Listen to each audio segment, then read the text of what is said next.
This episode of Own the Grey is brought to you by I Am. Discover your unique talents, realize your potential, and align to your path. Take the first step to uncover your life purpose by visiting debrajones.ca/courses.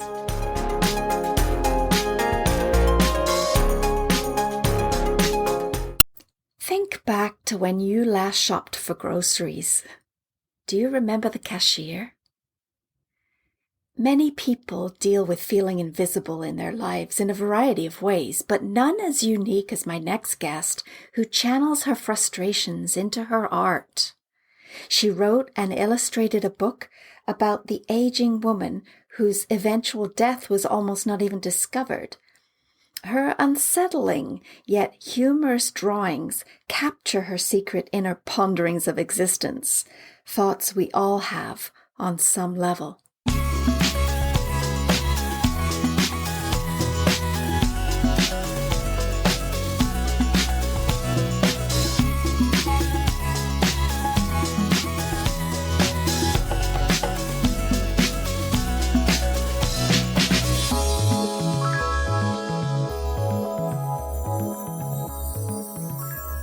My next guest has a degree in fine arts and also one in addiction therapy. She spent 10 years as a hard drug addiction therapist at Donwood Institute in Toronto until the pressure eventually caused her to quit to save her sanity.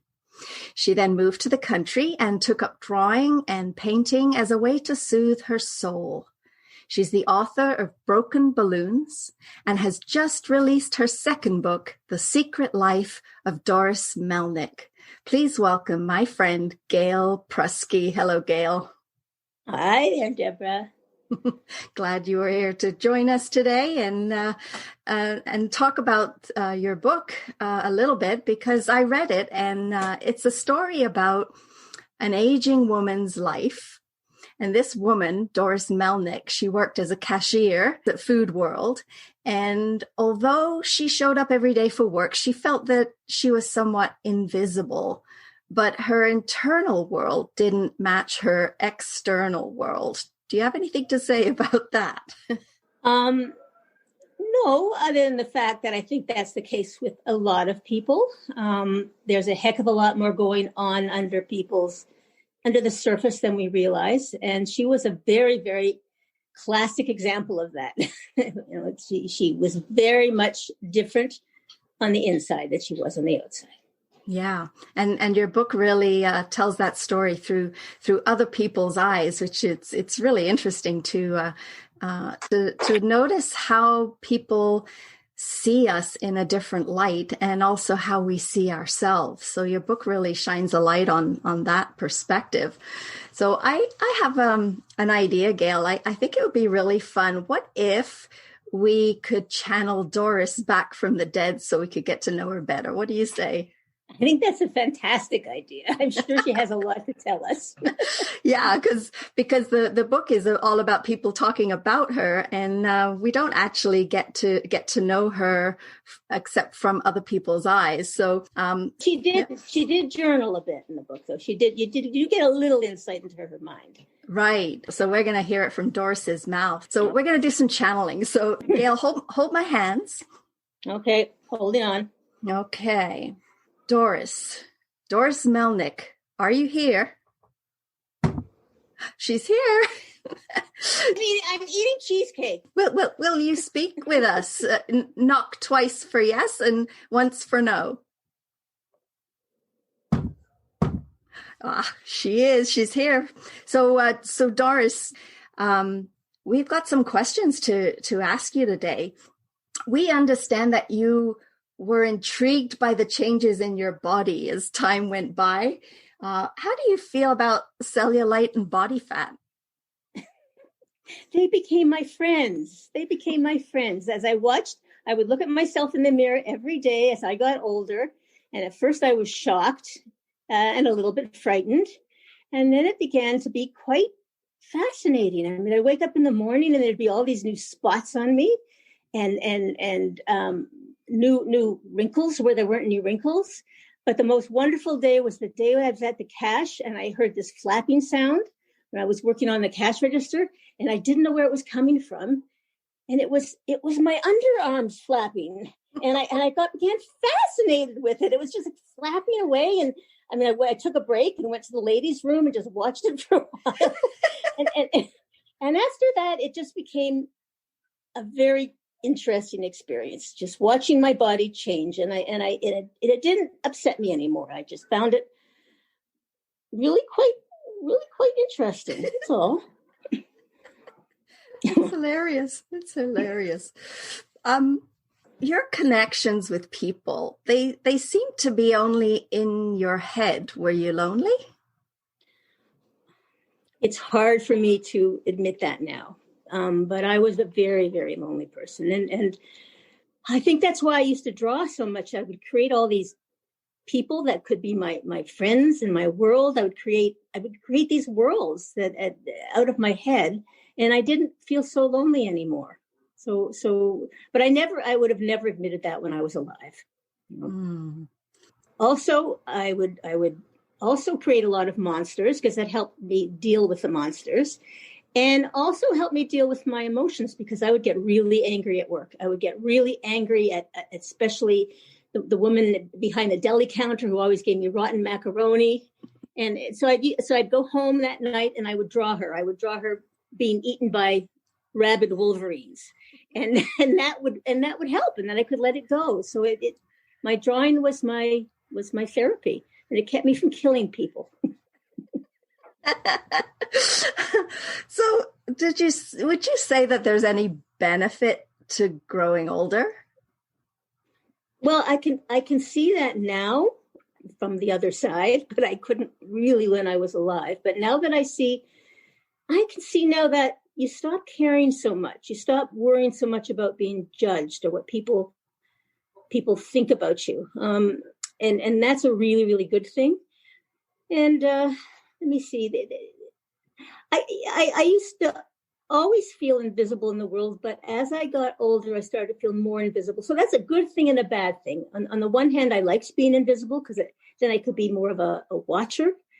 But as it got older, it just felt like I was fading, and so that wasn't so good. Yeah. Do you have any regrets? Oh, yeah, if I have to admit it, I guess I have lots of regrets. I mean, I had more than one mask. I probably wore about 20 masks, and that's the way I hid and I protected myself, and I never let anybody in. And it never occurred to me, it does now, that I'm at peace, but it never occurred to me that there might be other women like me out there that were as lonely as I was or felt as cut off as I was. And that never came into my mind, and that there might have been other people like me. And I could have had connections in my life, but it's too late now.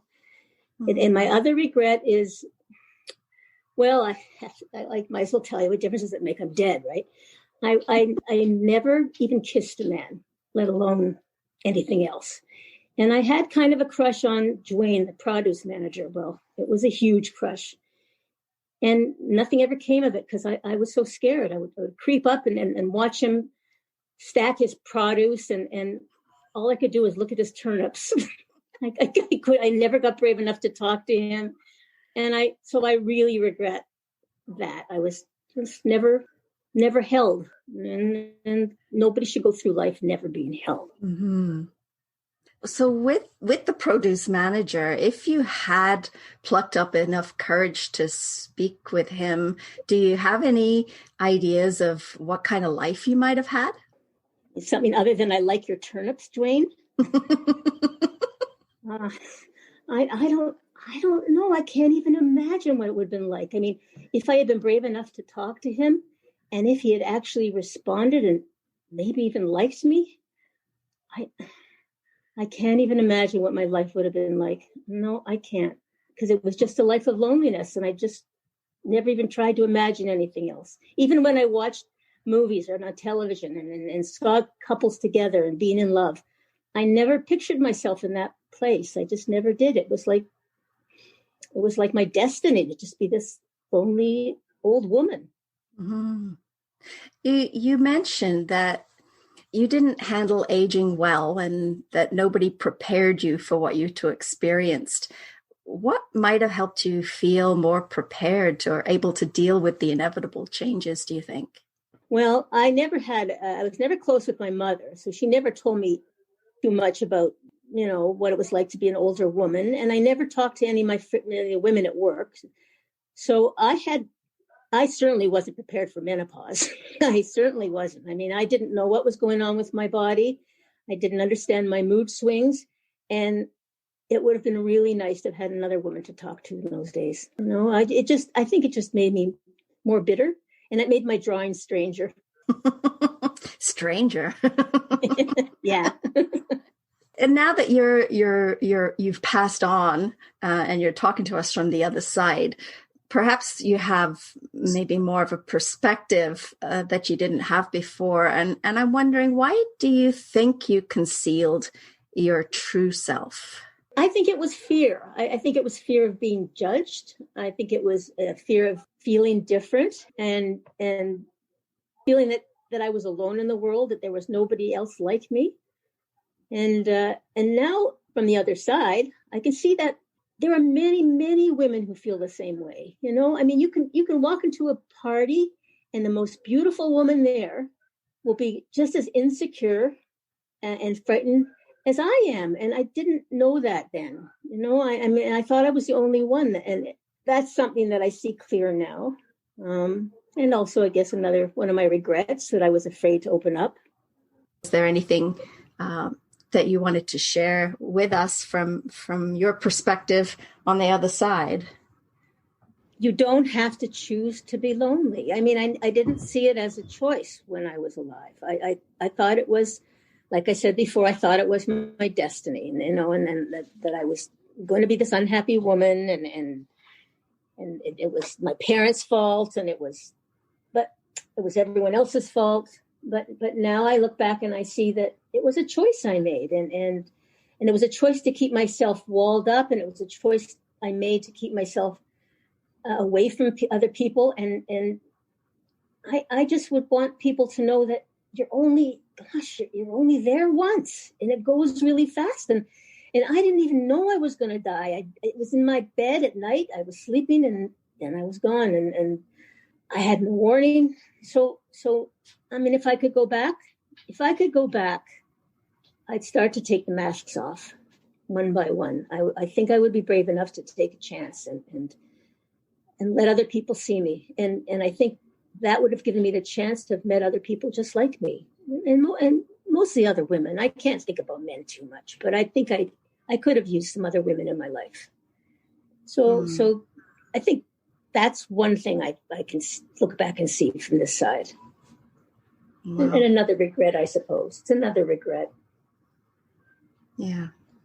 Wow. Well, thank you, Doris. We'll leave you now so that you can continue to live on the other side of the veil there, and may you rest in peace. Well, this was fun. If I come back again, will you have cake? Well, absolutely. As long as it's from Food World, right? Oh no, theirs was horrible. Oh, okay. Thank you so much. This was fun. This was fun visiting. Gail, your art obviously expresses inner frustrations and the way that you're feeling. Do you feel any better after you've drawn or painted? Oh, I can't tell you how much better I feel. I mean, I can absolutely dissipate my anger, my frustrations by drawing. It's been wonderful for me. Like I said, and for Doris too. It's therapy. It's and I feel so lucky that I can do this. I think everybody needs to have something where they can express themselves, or at least, at the very least, zone out. Because the other thing that my drawing and my art does for me is it gives me this time to block out the rest of the world and to just zone out. And it's really, really important, especially with all the chaos we're living with now and all the tension and unhappiness and sickness, that it'll keep you going if you have something, whether it's music or sport, something. And for me, it's been my drawing, and I'm very grateful for it. Yeah, so are we to get to experience what goes on in your head. It's quite phenomenal. But not everybody would say that, but it's very unique. That is for sure. But it helped me get to know another side of you as well, which was quite an honor to be able to learn that. I wonder, what reaction do you hope to evoke from the readers of your book, The Secret Life of Doris Melnick? If it just gets people to start looking at other people and thinking, maybe there's more to them than meets the eye, that would be wonderful. Even better for them to start looking at themselves and seeing whether if they themselves are their real self when they're out in the world, or if they're wearing masks, or if they're afraid, just to let go of all that and be who we are, because we are really here for a very short time, I hope that's what it opens up for people. And then, like I told you before, one of my good friends said that now she goes to the supermarket and she looks at the cashier differently. And I think that's fabulous, because she probably never even paid attention to the cashier before. And now she's thinking, what goes on in this woman's life? So I think that's fabulous. Yeah? We'll never look at cashiers as invisible again. That's right. That's right. Beautiful. It's great advice. So where can listeners buy your book, Gail? Well, it's available on Amazon, amazon.com, amazon.ca, and hopefully it's delivered on time, because Amazon's been kind of challenging lately. And for those of any of people who live in the Orangeville area, it's available at Booklore in Orangeville. Booklore on First Street. Yeah, that's a lovely bookstore. Yes, it is. Yeah. Wow. Well, thank you so much, Gail. Any ending message that you'd like to share with us? Go out and live and take off the damn masks. That's all. Well, actually, no, that's not right. I can't say that now. Why? Oh my gosh. Wear the right mask. Take all the others off. Yeah, it's a little challenging these days, isn't it? Yeah, I go around telling everybody to take off their mask. Can't do that anymore. I just realized that.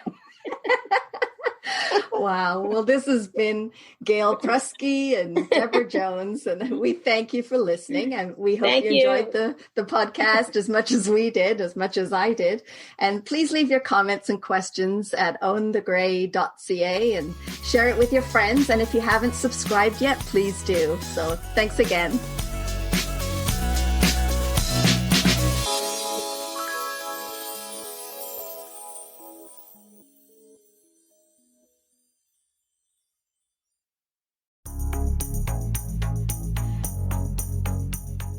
This episode of Own the Gray is brought to you by I Am. Discover your unique talents, realize your potential, and align to your path. Take the first step to uncover your life purpose by visiting debrajones.ca/courses.